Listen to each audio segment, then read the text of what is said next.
24 hours apart, same tournament, same week. Lionel Messi became the greatest scorer in World Cup history on Sunday with his 17th goal against Austria. Then, Cristiano Ronaldo walked onto a pitch in Houston on Monday and became the first player in the history of the sport to score in 6 different World Cups. 2 men, 2 records.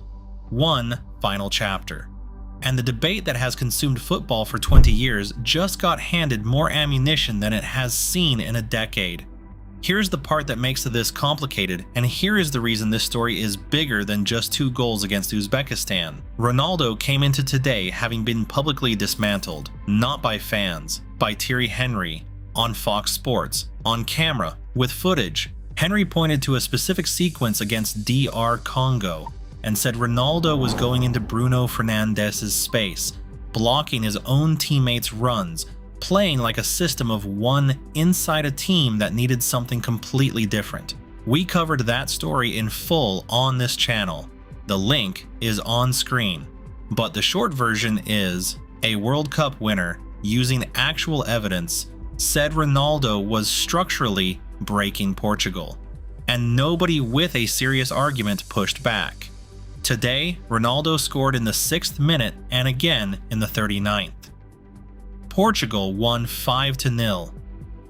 And the question that actually matters, the one we're going to answer before this video ends, is whether what happened in Houston tonight changes any of what Henry said. Stay with this. First, Messi's record needs 30 seconds of context because it frames everything that follows. We covered the full story yesterday, again linked on screen, but the headline is this: Messi became the highest goal scorer in men's World Cup history, moving to 17 goals and breaking a 12-year record held by Germany's Miroslav Klose. He missed a penalty in the 9th minute that would have broken it earlier, then scored in the 38th minute anyway. He turns 39 this week. The record is his. No debate.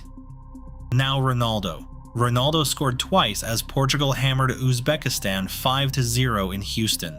The first goal came in the 6th minute, swiveling on the 6-yard box to meet a cross from João Cancelo and smashing it past the goalkeeper. The second arrived just before halftime, a composed one-on-one finish when Portugal broke with numbers. He nearly completed a hat-trick on several occasions, the goalkeeper denied him twice, and his teammates were actively trying to feed him a third. With that brace, Ronaldo became the first player in history to score in 6 different World Cups: 2006, 2010, 2014, 2018, 2022, and now 2026.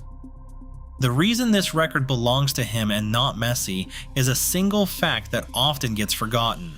Messi scored 0 goals at the 2010 World Cup. Ronaldo scored in all 6.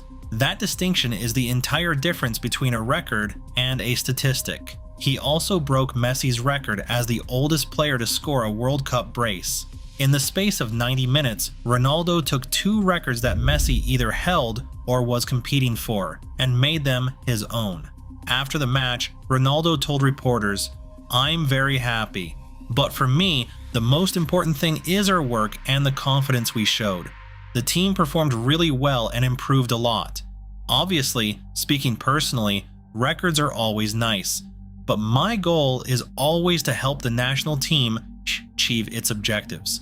No mention of critics, no mention of last week, just that line, "Records are always nice."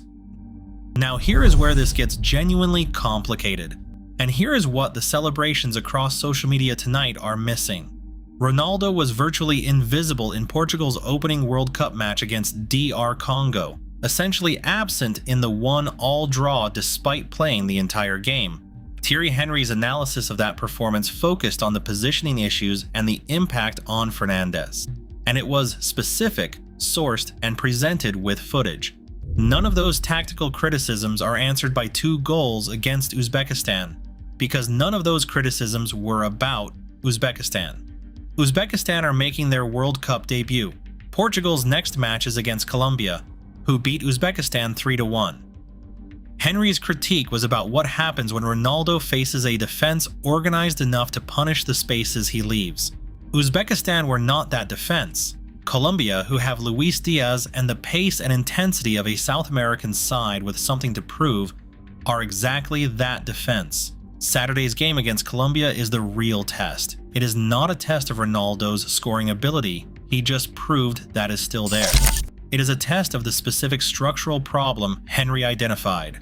That question has not been answered, it has been postponed. So what do we actually have here 24 hours after Messi's record and 90 minutes after Ronaldo's response?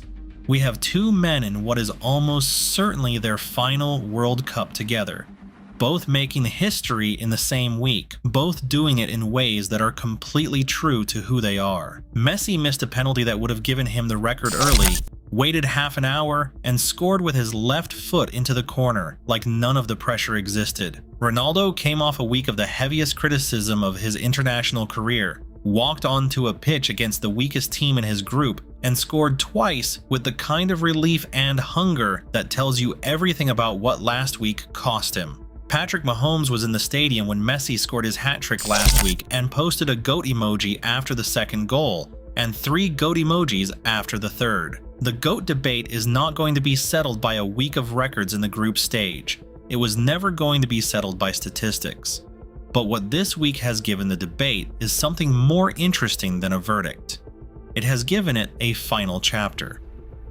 Two men, same tournament, both making history, both with unfinished business before the knockout rounds begin. Messi has 17 goals and the all-time record. Ronaldo has scored in 6 World Cups, and none of his critics have been proved right yet, or wrong. Portugal play Colombia on Saturday. That match will tell us more about the Thierry Henry question than anything that happened tonight in Houston. Do you think Ronaldo has genuinely silenced his critics, or did he just beat the right team at the right time? Comment below, because this debate just got a second wind. Subscribe for both sides of this story as it develops.